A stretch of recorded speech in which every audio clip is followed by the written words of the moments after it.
语文千万字，大家要跟大家做伙来拜一日。今仔日要甲大家小解这里，咱做伙来看到，这里就是麻，麻油的麻。这里嘛会当读做麻，麻声的麻。这里有几个音，会当读做麻，也阁有麻，这是白音。麻意思就是讲较无感觉，或者是较无反应。另外读做麻，就是讲松本科的食物、草本的食物，会当摕来烹制，也阁有果实会当煎油做饲料。另外阁有乌麻，若文音读做麻。带大家做伙来小解两个词。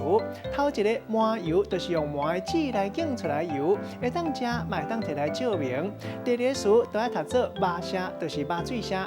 咱用一句话来举例，甲这两个词夹做伙。比如讲，一般若是破腹生囝，就要煮麻声。汉语拢会建议讲，做回来先莫食麻油鸡，安尼才袂伤过燥。